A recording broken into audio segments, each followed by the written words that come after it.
यस्तो गीतहरू चाहिँ कसले लेख्छ हौ भनेको मैले निकाल्छु यहाँ के भन्छ यस्तै यस्तै गीतहरू फेरि डर हुन्छ कि मेरो मिस्टर तामाङको आइडी सब्सक्राइब गरिदिनु त प्यारीहरू युट्युबमा म उसमा सेयर गरिदिनु त मेरो कम्युनिटी पोस्टमा मिस्टर तामाङ त्यो भने के हो मेरो युट्युब च्यानलमा सेयर गरिदिनु तपाईँको ब्लग त्यो नि गर्न मिल्छ यसरी यसरी यसरी होइन यहाँ सेयरमा गएर क्रिएट पोस्टमा गएर यसरी म मेरो टिमी लाइनमा सेयर गर्न मिल्छ क्या तपाईँको ब्लग अनि अलिक जान्छ आमामा यत्रो गरिदिन्छ तिमी मेरो लागि म गर्छु सेयर गरिदिन्छु ल आमामा गाइस देख्यो यतिको भयो पुगेन त नि सकेन त युट्युबमा युट्युबरले गाइस मेरो कन्टेन्ट उसको युट्युबमा सेयर गर्छ केटी त पाएकै हो गाइस यार मैले राम्रै काम गरेको रहेछ भने थाहा भयो ल गाइस कसमै थाहा भयो खै त सबैजनाले हेरिदिनु अनि मेरो 17,000 पुगेछ यार आज मेरो कस्तो घटेछ क्या युट्युबमा अहिले कन्टेन्ट नपेलेर पेल्नुपर्छ नि त नि युट्युब त राम्रो हो नि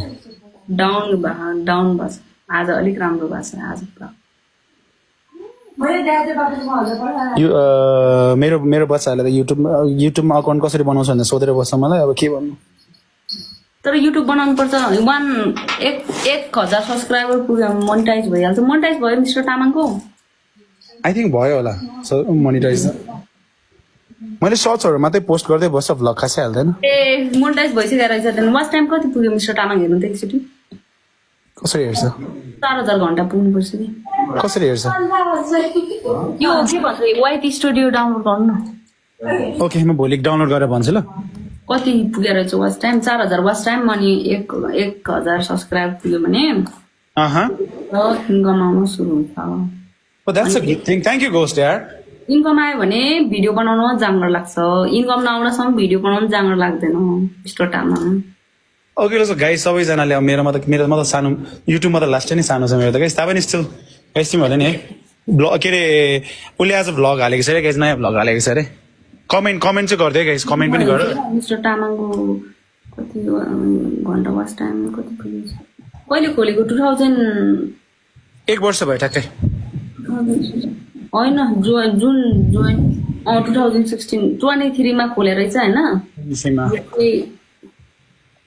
म खासमा पहिला धेरै ट्राभल गर्थेँ क्या मैले ढिलो स्टार्ट गरेको क्या युट्युब ट्राभल गर्थेँ पहिला मैले ट्राभल गर्दाखेरि ट्राभल भ्लगहरू हालिरहेको हुन्थ्यो हाली सोचमा चाहिँ बनाएको थिएँ पछि मैले ट्राभल गर्दाखेरि भिडियो बनाउनै न अल्छी लाग्यो अनि अपलोड गर्नु नै अल्छी लाग्यो मैले नि कन्टिन्यू दिन थालेको 1 वर्ष भयो होला मैले अहिले तिम्रो त राम्रै छ नि सब्सक्राइबर कन्टिन्यू गरेको 1 वर्ष मात्रै हुँदैछ त्यो भन्दा अगाडि चाहिँ खोल्नु त खोलेको थिएँ मैले 1 महिनामा एउटा दुईटा भिडियो हाल्थेँ कि जस कन्टिन्यू हो तर अस्ति मेरो क्यामेरा फुटेर कन्टिन्यू दिन सकेको थिएन अहिले चाहिँ क्यामेराबाट बनाउँछ भिडियो म त क्यामेरै चलाउनु आउँदैन मैले किन्न त किनेको थियो 80 भर्खर किने 1 महिना अगाडि मैले इन्फेक्ट त्यत्रो पैसा यो क्यामेरा किनेको एकछिन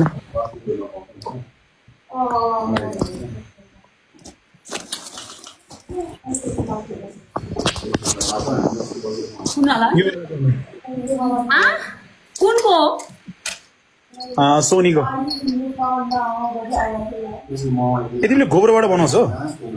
त्यो ब्लगिङ क्यामेरै हो क्या